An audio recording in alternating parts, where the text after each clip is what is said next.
Welcome to Wendy's Mysterious Trains. We're coming to you from a chickee in the middle of the Everglades. It's just us, and whatever that is circling out there. There were 3 of us, but... Before I tell you what happened, I need to tell you why it happened. What exactly caused my savage death?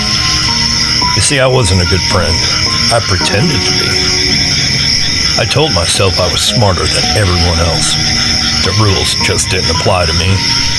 I loved intimacy, and I didn't care who it hurt. I crossed lines I should have never crossed. You see, I slept with my friends' men, both of them. And yes, I still called them my friends. I did care about Raylan and Sherry. I just cared more about my own needs than I did about their trust. You see, I thought they didn't know. Now understand, I thought I was untouchable. You see, karma, it turns out, is very, very patient. The call came out of nowhere.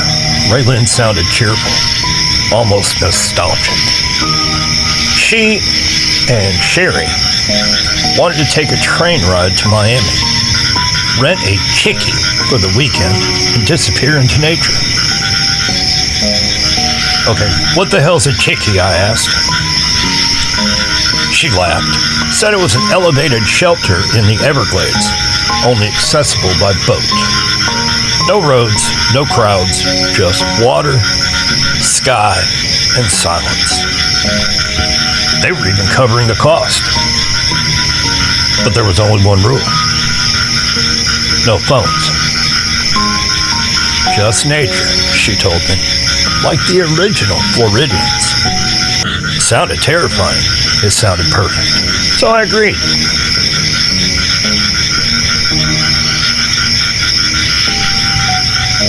I caught a night train to Miami, watching darkness slide past the windows, never once suspecting it was carrying me to my own execution. When I arrived, I broke the one rule immediately. I ordered an Uber on my phone. I didn't really think it mattered. Boy, was I wrong. We drove deep into the backwaters of the Glades and parked near the launch. We couldn't get the boat until daylight. So we just sat and listened to the Everglades breathe. Frogs, insects, distant splashes. Felt ancient, watchful. At sunrise, we rented a small boat with a sputtering gas motor and followed the map they'd been given. Cuts and canals branched in every direction. Very confusing. Water sliding silently through sawgrass. After about an hour, the chickee came into view. It stood on wooden stilts, water flowing freely beneath it. Oh shit, I didn't know water ran under it. Said my stomach was already tightening. Oh, relax, bitch, Raylan laughed. It's gonna be so much fun. We cooked supper over an open flame, drank until the edges of the world softened. The Everglades at night is something else entirely. No civilization, no mercy. Red eyes reflected everywhere. Something growled far off in the darkness. Eventually, we lay down to go to sleep, or so I thought. I woke up needing to use the bathroom and realized I couldn't move. My wrists, my ankles tied to the cot. Panic exploded in my chest. I thrashed, fought the ropes, but they didn't budge. That's when Raylan and Sherry stepped into view. Their faces were empty of warmth. Eyes shining with something cold and final. Listen up, Rachel, Raylan said calmly. We know about you and our dudes. We got proof. Sherry smiled. Oh, and your phone? I threw the damn thing in the swamp. My heart hammered so hard I thought it would tear me apart. You're in a really tight spot, Raylan continued. You're 10 miles from people. No way out. No one can hear you scream. Sherry reached behind her and brought out a knife. Oh, relax. We're not going to kill you, she said. Just going to cut you up a little bit. They ignored me. I begged, I cried, I promised everything. They still ignored me.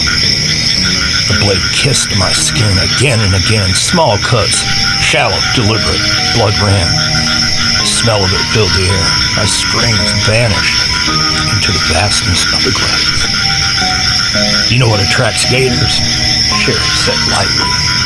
Blood. And bull sharks, too. I did my homework. They untied me and told me to jump into the water. I tried to run, but my legs wouldn't obey me.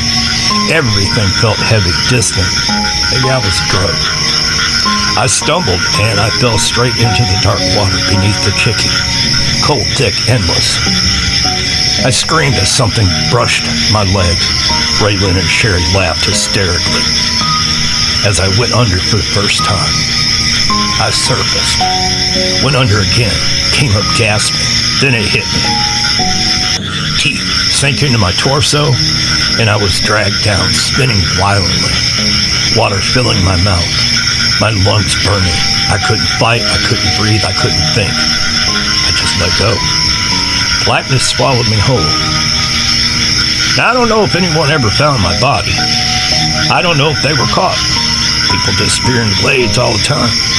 And sometimes the swamp remembers what you've done long before you do. Hey y'all, thanks again for watching Wendy's Mysterious Trains. We so greatly appreciate it. Much love, God bless. You know it. Peace out.